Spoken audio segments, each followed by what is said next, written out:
नमस्कार माझ्या लाडक्या बहिणींनो, तुमच्यासाठी आजपर्यंतची सर्वात मोठी आणि आनंदाची बातमी घेऊन आली आहे. ज्या बहिणींची KYC पूर्ण झाली आहे त्यांच्यासाठी सरकारने तिजोरी उघडली आहे. तुम्हाला नोव्हेंबर आणि डिसेंबरचे रखडलेले पैसे मिळाले नाहीत का? तर काळजी करू नका, कारण आता थेट 4,500 रुपये तुमच्या बँक खात्यात जमा होणार आहेत. हो, तुम्ही बरोबर ऐकलत. एकाच वेळी 3 महिन्यांचे हप्ते मिळणार आहेत. पण हे पैसे कोणाला मिळणार आणि नेमकी तारीख काय हे जाणून घेण्यासाठी हा व्हिडिओ शेवटपर्यंत नक्की पहा. कारण एक छोटीशी चूक तुम्हाला या पैशांपासून वंचित ठेवू शकते. बऱ्याच बहिणींना प्रश्न पडला होता की आमचे नोव्हेंबर आणि डिसेंबरचे पैसे कुठे गेले? तर त्याचं उत्तर मिळालं आहे. तांत्रिक कारणामुळे किंवा KYC पूर्ण नसल्यामुळे ज्यांचे पैसे थांबले होते त्यांना नोव्हेंबरचे 1,500 आणि डिसेंबरचे 1,500 असे 3,000 रुपये थकीत मिळणार आहेत.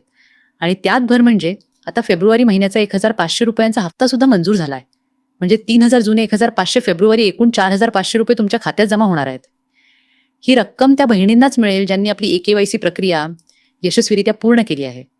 जर तुमची KYC अजूनही अपूर्ण असेल तर ती त्वरित करून घ्या. आता सर्वात महत्त्वाचा प्रश्न, हे पैसे नक्की कधी येणार? तर बहिणींनो, तारीख नोट करून ठेवा. 8 मार्च म्हणजे जागतिक महिला दिनाचे औचित्य साधून सरकारने ही रक्कम वितरित करण्याचा निर्णय घेतला आहे. 8 मार्चपासून तुमच्या खात्यात पैसे जमा होण्याची प्रक्रिया सुरू होईल.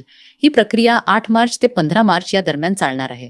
त्यामुळे 15 मार्चपर्यंत सर्वांच्या खात्यात 4,500 रुपये जमा होतील. तुम्हाला बँकेचा मेसेज आला की नाही हे पाहण्यासाठी तुमचा मोबाईल नंबर बँकेशी लिंक असल्याची खात्री करा. पैसे मिळवण्यासाठी 2 गोष्टी अत्यंत महत्त्वाच्या आहेत. पहिली तुमची KYC पूर्ण असावी आणि दुसरी तुमचं आधार कार्ड बँक खात्याशी लिंक असावं. जर या 2 गोष्टी नसतील तर मात्र तुमचे 4,500 रुपये अडकू शकतात. त्यामुळे लगेच जवळच्या आपले सरकार केंद्रावर जाऊन किंवा मोबाईलवरून तुमचं स्टेटस चेक करा. बहिणींनो, ही माहिती तुमच्या इतर मैत्रिणींना आणि नातेवाईकांना नक्की शेअर करा, जेणेकरून त्यांनाही या आनंदाच्या बातमीचा फायदा घेता येईल. व्हिडिओ आवडला असेल तर लाईक करा आणि अशाच नवनवीन अपडेटसाठी आपल्या चॅनलला सबस्क्राईब करायला विसरू नका. तुमच्या मनात काही प्रश्न असतील तर खाली कमेंट बॉक्समध्ये नक्की विचारा. धन्यवाद.